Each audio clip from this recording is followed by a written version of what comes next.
आरंभां शंकराचार्यमध्यमाम् अस्मदाचार्यपर्यन्तां वन्दे गुरुपरम्पराम्।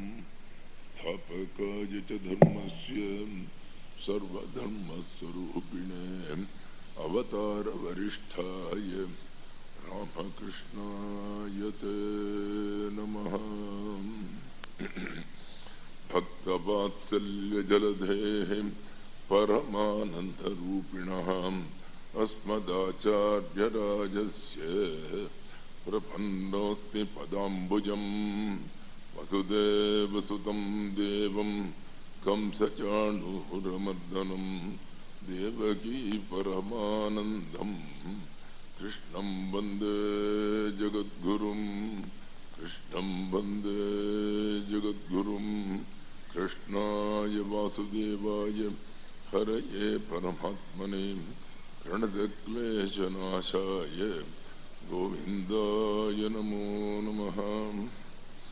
शरणागतदीनार्थ परित्राणपरायणे सर्वस्यार्थे हरे देवी नारायणि नमोस्तुते।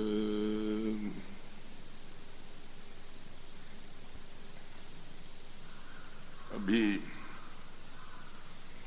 अष्टावक्र जी महाराज जो बहुत बड़े ब्रह्मज्ञानी थे, 12 साल का लड़का था केवल, परंतु पहुंचे हुए महात्मा।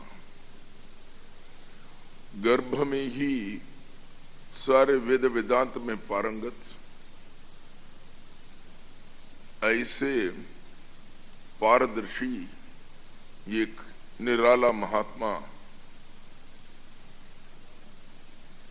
उनसे जनक जी महाराज जो विदेह महाराज थे पूछ रहे हैं, मैं ज्ञान को कैसे प्राप्त करूं, मुक्ति कैसे पाया जाए और वैराग्य कैसे पाऊं।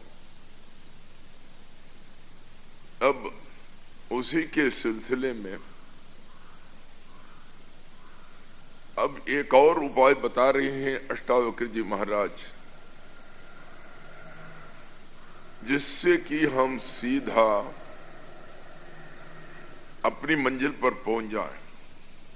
अष्टावक्र का मार्ग जो है एक निराला मार्ग है। हालांकि ये भी उपनिषद के सम्मत है, परंतु उपनिषद में बड़ा गुह्य रूप में है, इसका ज्यादा प्रकटन विज्ञापन कहीं नहीं हुआ, और इसीलिए एक निराला मार्ग है जो मार्ग ही नहीं है। यहां जरा भी मार्ग की रेखा भी नहीं दिखाई पड़ती। आप जहां हैं वहीं आप पहुंच जाते हैं। अधुनैव सुखी भवा, अभी इसी क्षण, इसमें कोई देरी नहीं लगती, केवल आपकी आंख खोलने मात्र है। जागो देखो, पहुंच गया। इतना सरल मार्ग, इतना तत्काल मिलने वाला मार्ग शायद ही कोई हमें दिया हो अब तक। और उसमें अब कहते हैं, अहम कर्तेत्यहम मान महाकृष्णाहिदं शितः नाहम कर्तेति विश्वासामृतं पीत्वा सुखी भव। तुम आनंद पाना चाहते हो, मुक्ति पाना चाहते हो। मुक्ति का मतलब है आनंद। हमें भगवान से क्या मतलब है? हमें किसी से कोई मतलब नहीं। हम लोग केवल यही चाहते हैं, भैया हमें आनंद चाहिए, हमेशा के लिए आनंद चाहिए। कभी जरा भी दुख की रेखा भी न पड़े, दुख की छाया भी न पड़े। हम निरंतर शाश्वत पूर्ण आनंद चाहते हैं। उसी का दूसरा नाम है भगवान, उसी का दूसरा नाम है आत्मन। सभी वही है। हमें तो आनंद से मतलब है, आनंद का नाम जो भी कहो। क्यों नहीं मिल रहा है? दुनिया में हर एक आदमी दुखी है, हर चीज में दुख है। जन्म दुखम, जरा दुखम, जाया दुखम, पुनः पुनः, हर चीज में दुख है। जन्म लेना दुख है, उसके बाद कई कई दुख आते हैं। शादी करना दुख है, शादी के बाद पुत्र पाना दुख है, और आखिर में तो महादुख है जो मरण को सामना करना। और इसके लिए उपाय क्या है? अपने अहंकार को निकालो। देखो, आप अपने अहंकार है, अहंकार का मतलब क्या है? अहंकार का मतलब है मैं शरीर हूं करके अपने आप को शरीर के साथ तादाद में करना, जो है ये अहंकार है। बिजली जो यहां पड़ी है, ये बिजली किसी बल्ब का नहीं है। चाहे 1000 वाट का हो, चाहे 200 वाट का हो, है तो एक ही बिजली, एक ही तार है, एक ही बिजली आती है। 1000 वाट में गया, 1000 का रोशनी दिया, 0 वाट में गया, रोशनी बहुत कम हुआ।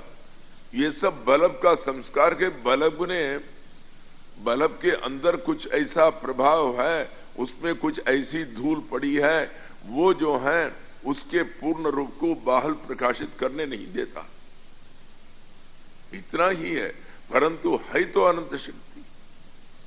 और इसको बल्ब के साथ कोई जोड़ना नहीं है, परंतु तादाद में करता है बल्ब के साथ, और दुखी होता है, अरे मैं तो 0 वाट हूं, देखो वो 1000 वाट वाला, भगवान ने हमको क्यों इतना बिल्कुल नीच जन्म दिया। अरे आपके सत्संग से अगले जन्म हमको 200 वाट हम बन जाए। ये तो इसकी बेवकूफी है, यही तो अज्ञान है। जब तक तुम अपने आप को शरीर के साथ जोड़ते हो, इसी को अहंकार कहते हो, तब आप सोचते हैं ये दूसरे हैं, ये दूसरे, ये दूसरी हैं, और तब क्या होता है, ये हमारा दुश्मन है, ये हमारा मित्र है। मित्र के साथ दूसरा व्यवहार और दुश्मन के साथ दूसरी बर्ताव, इसके साथ राग, उसके साथ द्वेष, सारी मुसीबतें, सारी झंझट इसी से आ जाती है। और हम लोग जो हैं दुख इसीलिए पाते हैं, हमको एक सांप ने काट लिया। अरे वो साधारण सांप नहीं, काला सांप, कृष्णा ही दंशिता। कौन सी काला सांप आपको काटा है? यही अहंकार, मैं ही सब कुछ करता हूं, मैं ही अहम करता, सारे करने वाले मैं हूं। बस इसी में मुसीबत आ गई। अहंकार की वजह से आप सोचते हैं मैं करने वाला हूं, आप कुछ नहीं करते हैं। समग्रता में सारी घटनाएं घट जाती हैं। सब भगवान का खेल है। आपका हाथ अपना काम करता है, आपका पांव अपना काम करता है, आपकी आंख अपना काम करती है। आप क्या करते हैं? आप केवल साक्षी मात्र हैं, आप चैतन्य हैं। आपको यही ज्ञान है कि मेरा पांव चल रहा है, मेरा हाथ चल रहा है, इतना ही तो। आप क्या खा सकते हैं? आप क्या कर सकते हैं? आप तो बिल्कुल निष्क्रिय हैं, कुछ नहीं कर सकते हैं। आप तो आत्मा है, बोध स्वरूप है, चैतन्य है। ये अहंकार जो है, ये किसी को छोड़ता नहीं। ये मत समझिए कि कोई बड़े आदमी को ही अहंकार होता है, छोटे छोटे आदमी को भी अहंकार हो सकता है। देखिए, दिल्ली में एक बार एक बहुत बड़ी उच्च कुल की महिला अपनी कार में जा रही थी, गलत लेन पर जा रही थी, और उसकी दौड़ भी ज्यादा। वहां एक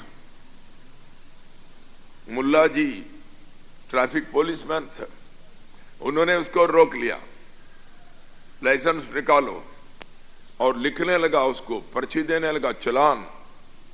तब ने कहा, देख ये गलती मत करो, यहां का जो चीफ मिनिस्टर है मेरा परम दोस्त है, तुम्हारा आईजी ऑफ पुलिस मुझे मालूम है, ये कुछ सुना नहीं, वो लिखते जा रहा है। तब उन्होंने कहा सुनो, मैं तो इंदिरा गांधी को भी जानती हूं। इसने कहा देख बकवास बंद कर, मुझे इससे मतलब नहीं, तुम इंदिरा गांधी जानते हो, चीफ मिनिस्टर को जानते हो, बताओ तुम मुल्ला नासिरुद्दीन को जानते हो तब तुम्हारा कुछ काम बनेगा। वो कौन है मुल्ला नासिरुद्दीन? वो मैं, पुलिसमैन। नहीं तो तुम्हारा चालान बनेगा, तुम्हें आना पड़ेगा जज के सामने, तुम्हारा सजा होगा ही।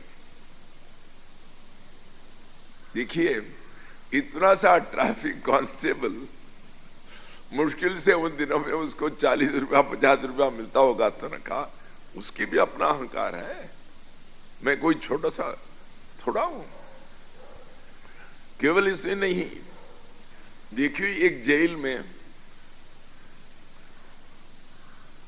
एक कमरे में एक बहुत दिन से एक कैदी पड़ा रहा था।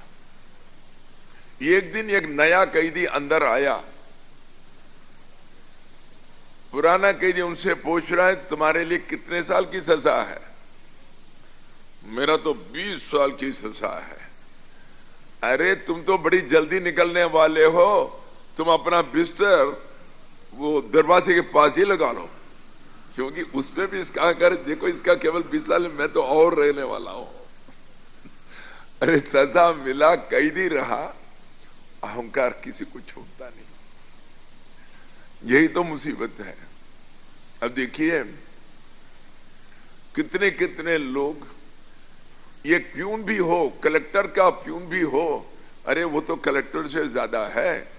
अरे कलेक्टर से आप कुछ भी हो, वो फोन भी किया हो आपको, आप उनसे नहीं मिल सकते जब तक आप इनको प्रणाम न करें उसके चपरासी को। चपरासी इतना बड़ा है, भगवान से ज्यादा प्रभाव पुजारी का है भाई। पुजारी को समझा बुझा भगवान आपका कर देंगे कुछ।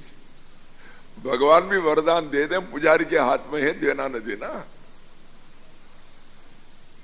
अब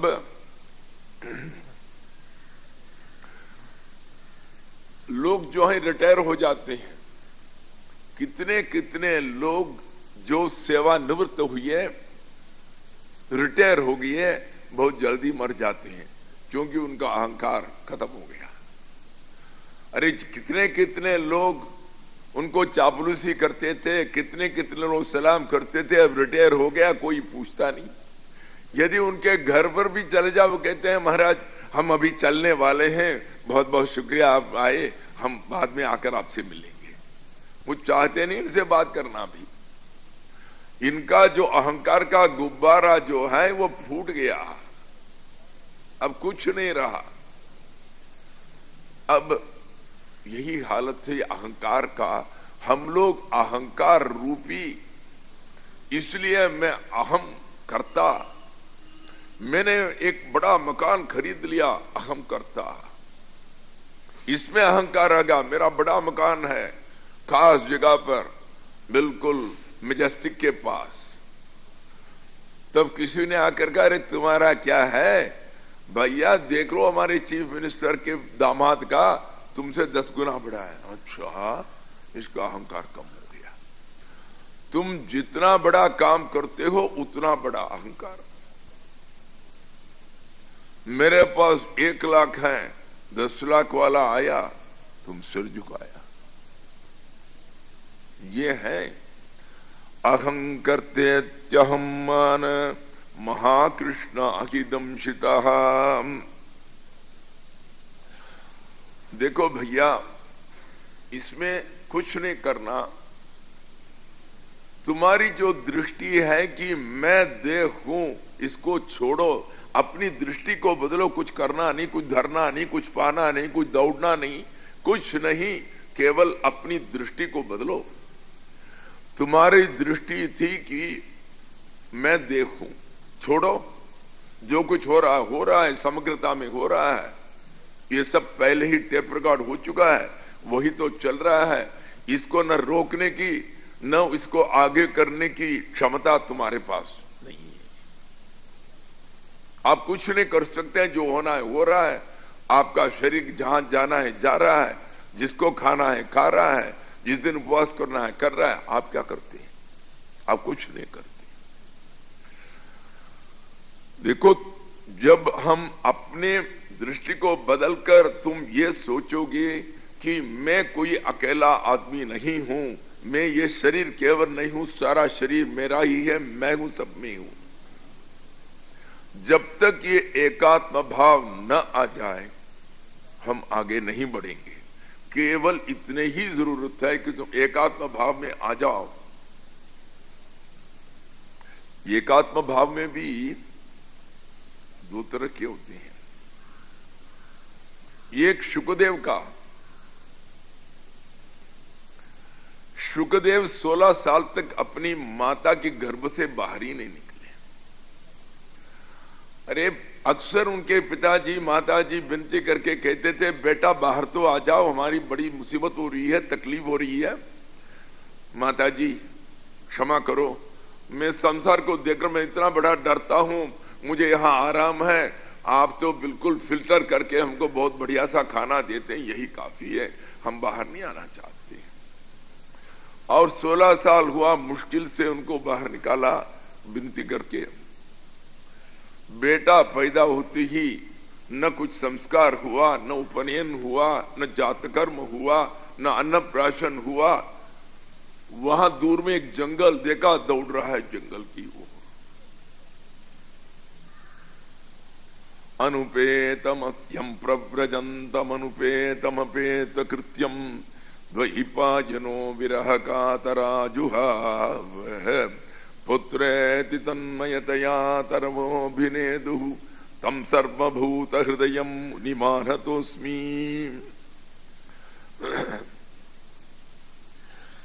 तम प्रव्रजंतम, पैदा होते ही जा रहे हैं व्यास जी महाराज, इतने बड़े महर्षि हैं, लंबी लंबी दाढ़ी है, परंतु मोह नहीं गया।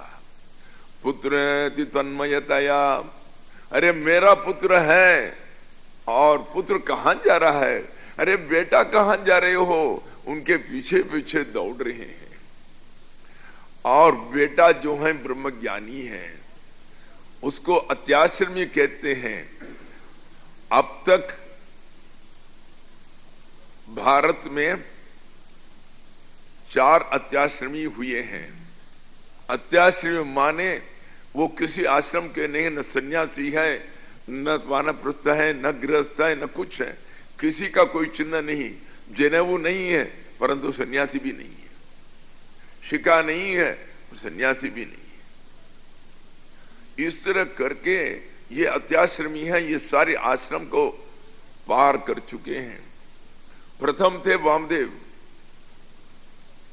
जिनको पेट के माता के पेट के अंदर गर्भ में ही उनको वो पूर्ण हो गए, उनका ज्ञान हुआ। अहम मनोरभवम अहम चंद्रस्य सूर्यस्य, अरे मैं ही तो चंद्र हूं, मैं ही तो सूर्य हूं, मैं तो सारी जगत हूं, कह रहा है अंदर बैठकर। और दूसरा हुआ भरत जी महाराज, जो ऋषभदेव के पुत्र थे, जड़ भरत वो थे। और तीसरे थे सुखदेव जी महाराज। चौथे थे भगवान रमन, जो तिरुवन्नामलई में रहे थे, उन्हीं को अत्याश्रमी कहते हैं। अत्याश्रमी के बारे में कौन अत्याश्रमी है, ये लिखा है गुरु ना गुरु। जितने भी मास्टर हैं, जितने भी आचार्य हैं, सबके मास्टर नहीं है, सबके गुरु हैं। 10-12 श्लोक है शुद्ध संहिता में अत्याश्रमी कौन है करके। ये पत्नी भी साथ रख सकते हैं, कोई मना नहीं है इनके लिए, हाँ ही तो ब्रह्मज्ञानी। इस तरह के सुखदेव जी महाराज फिर कर देखता नहीं अपने पिताजी को, परंतु जाते जाते ये सारे वहां जितने भी वृक्ष थे सबके साथ एकीभूत हो गए। अब सारे वृक्ष सुखदेव बन गए। जब पिताजी चीख रहे हैं बेटा बेटा, तब ये तो कुछ जवाब नहीं दे रहे हैं, परंतु सारे वृक्ष जवाब दे रहे हैं पिताजी वापस जाओ, मैं तो आने वाला नहीं हूं। सारे वृक्ष सुखदेव बन गए। तरवोभिनेदुः, सारे वृक्ष इनको जवाब दे रहे हैं। इस तरह सर्वभूत हृदय, सर्वभूत जितने भी हैं सबके हृदय बन गई है। जब तक हम इस तरह न बने तब कुछ नहीं होगा। और मैं ही सब हूं इस तरह करके समग्रता के साथ जोड़ो, बस आप मंजिल पर पहुंच गए। यही विश्वास है। आप इसको छोड़िएगा, अपने अहंकार को, ना हम करते ति विश्वास अमृतम पीत्वा सुखी भव।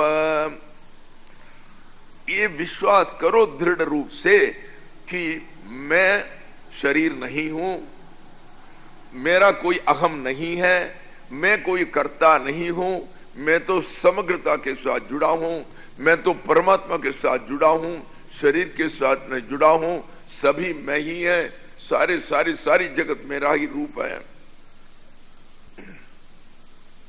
इस विश्वास रूपी एक अमृत जो है, इस अमृत को पी लो। अमृत को पीने से क्या होता है? उसके बाद मरण नहीं होगा, दूसरी बार जन्म नहीं होता, जन्म मरण के चक्कर से अब निकल चुके हैं, यही मोक्ष है। सो इस विश्वास का अमृत को पी लो, सुखी भवा। आनंद ही आनंद है, बस जीवन मुक्त हो गया। आप जीते जी यहां पर संसार में रहते हुए बाहर से संसारी दिखाई पड़ते हैं, परंतु अंदर से तो पूर्ण ब्रह्मज्ञानी बन गए। अब क्या है, आप तो समग्रता के साथ जुड़ गए। ना हम करते ती, मैं नहीं करने वाला हूं, मैं केवल साक्षी हूं, मैं केवल बोध रूप हूं, मैं चैतन्य हूं, मैं सबको देखने वाला हूं, मैं तो केवल साक्षी हूं। इस तरह इसका विश्वास करो, करने वाला मैं नहीं हूं, सब किया जाता है। इस तरह यदि इस अमृत को तुम पी लो, सुखी भवा। बस भैया तुम्हें और क्या करना है, कुछ करना धरना नहीं। अपनी दृष्टिकोण को बदलो, अपनी दृष्टि को बदलो कि मैं देखूं करके जो दृष्टि थी उसके बदल कर मैं देख नहीं हूं और मैं करता नहीं हूं। केवल इतना सा विश्वास करो, पहुंच गया। सुनो, आंख खोल लो, कान खोल कर सुनो, बस हो गया काम। उसी विश्वास में रहो। अब आगे, ये को विशुद्ध बोधोहम इति निश्चय वन्हिनाम प्रज्वाल्य अज्ञान गहनम वीतशोक सुखी भवाम।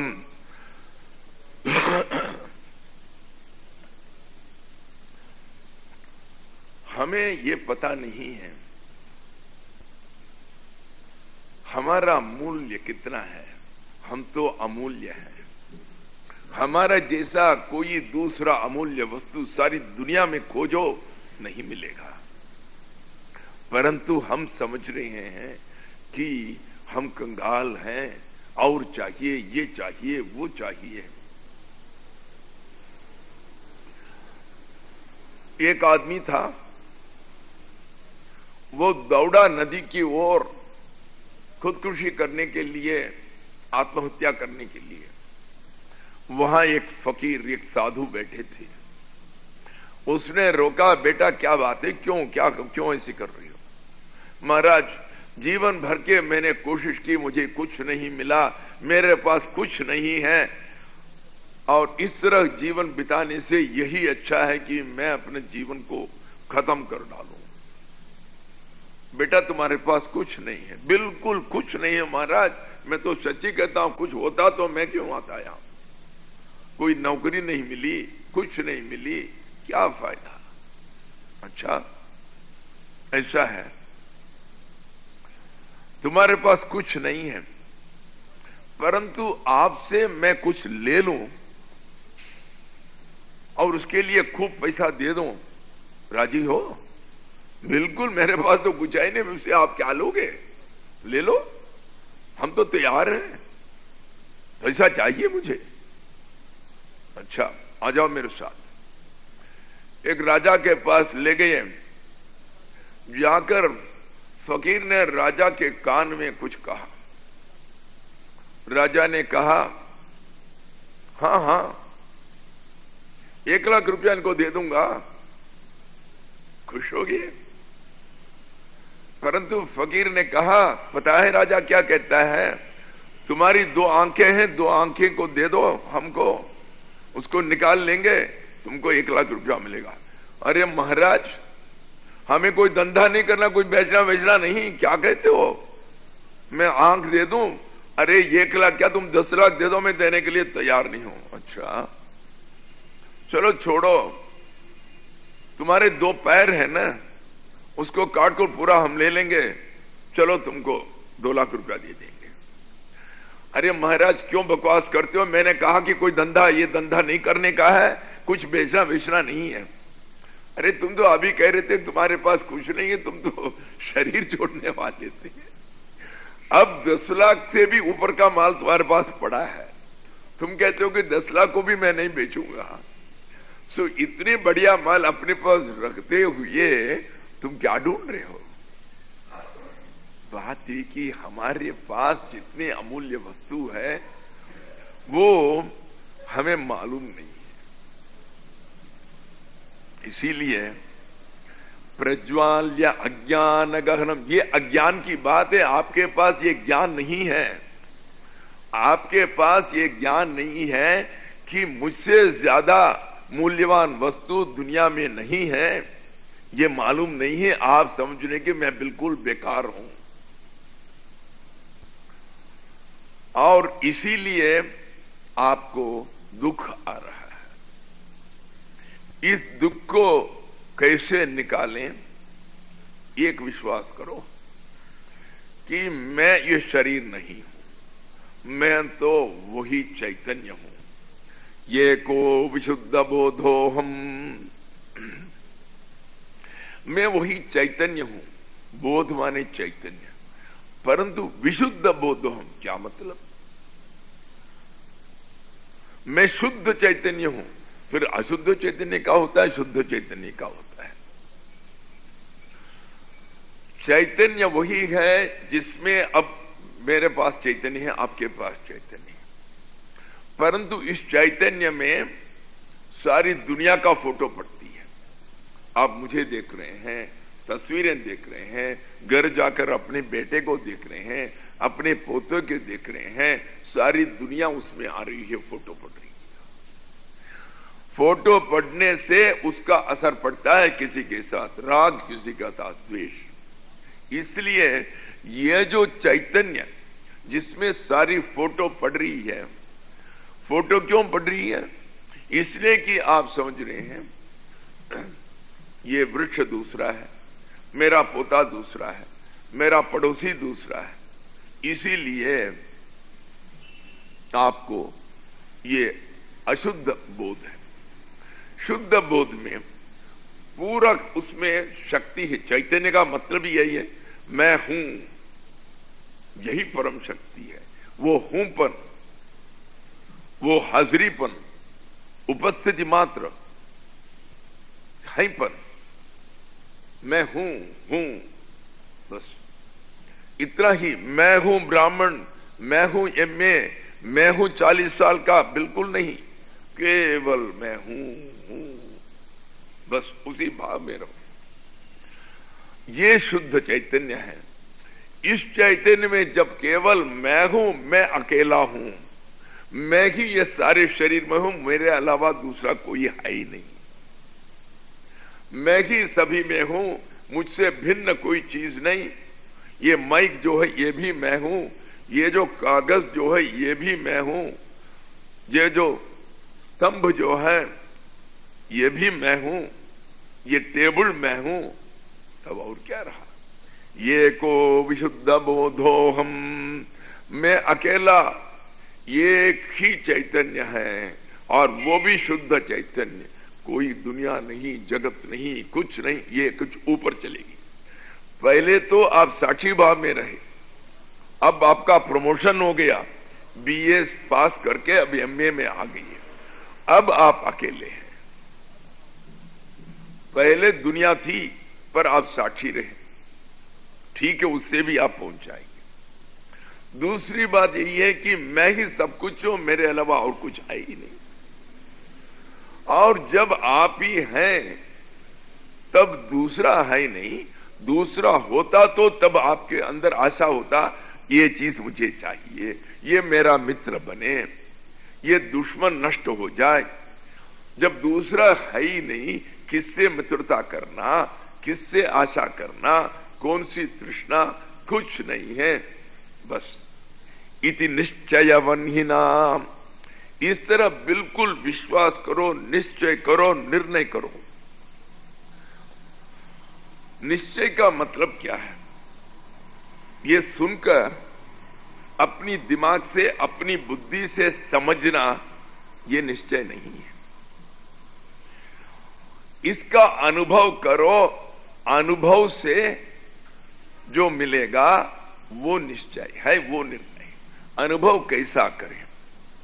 आप कल सुबह प्रैक्टिस करें, 7 बजे से लेकर 12 बजे तक मैं शुद्ध बोध हूं, मेरे अलावा कोई नहीं। आप बैठे, टेलीफोन बज रहा है। मेरा क्या टेलीफोन? टेलीफोन तो कुछ है ही नहीं, मैं ही अकेला हूं। चुप बैठे। टेलीफोन में कोई कॉन्ट्रैक्टर आपको 3 करोड़ का कॉन्ट्रैक्ट देने वाले हैं, कोई एक मालिक। आप तो कॉन्ट्रैक्टर हैं, बैठे हैं अब शुद्ध बोध होकर। पत्नी जी ने उठाई, भागकर आई, स्वामिन वो आपके कोई बड़े मिलियनर है, वो आपको 3 करोड़ का कॉन्ट्रैक्ट देना चाहते हैं। कहते हैं अभी बात करनी है। अरे मैं तो अब शुद्ध बोध हूं, मेरा कौन है वहां? बैठो, बात मत करो। वो कहेगा बस इसका दिमाग कुछ हो गया, चलो। जाकर बोला अभी है ही नहीं, बाहर गई है, हो गया खत्म। थोड़ी देर बाद पत्नी भागकर आई, ये सारी आ जाएगी आपको उसी दिन। भागकर आई, हमारे दूध वाला 10,000 रुपया मांग रहा है, उनको एक भैंस खरीदना है। वो कहता है कि महीने महीने तुम किस्त में काट लो। ये परसों का आया हुआ दूध वाला है, पता ही नहीं दूध वाला कहां रहने वाला, कुछ नहीं पता। इसने कुछ बोला नहीं, क्या बोलना है? अब तो है ही नहीं, पत्नी वगैरह है ही नहीं इनको। ये तो शुद्ध बोध है, चैतन्य है। पत्नी ने सोचा मौन जो है स्वीकार का चिन्ह है। ये कहते हैं कि 10,000 दे दो, ये इसका मतलब, ये तो चुप रहते हैं। गई 10,000 रुपया दे दी, गया। अगले दिन से वो आया नहीं। सो तीनों में कोई फर्क नहीं पड़ा। मन के अंदर एक और एक आदमी आइए, बहुत दिन हुआ आपसे मिला नहीं। अरे ये आ गया, बड़ा बोर है ये अंदर से सब। ये तो सीधापन नहीं है। सो मन में जो हुआ वही आपके वाणी में प्रकट हुआ, और जैसे वाणी में प्रकट हुआ वैसे ही आप उनकी सेवा करें। सो जहां मन, वाणी और क्रिया, कर्म, जब तीनों एक जैसे हैं, समन्वय के साथ हैं, उसी को आर्जव कहते हैं, सीधापन। अर्जुन का एक अर्थ वही है कि सीधा आदमी जो था, और इसीलिए उसको गीता मिली। सो हमें मुक्ति मिलना चाहे तब आर्जव की जरूरत है, क्षमा की जरूरत है। आर्जव माने सीधापन, क्षमार्जव दया। सभी के ऊपर वो दया आनी चाहिए, करुणा होनी चाहिए, कृपा करनी चाहिए सबके ऊपर। लोगों के दुख को देखकर हमारा मन पिघलना चाहिए। भले ही हमारे पास कोई पैसा देकर उनके कष्ट को दूर करने की शक्ति भले ही न हो, परंतु मन से तो आप उस भाव में आ सकते हैं, सहानुभूति तो दिखा सकते हैं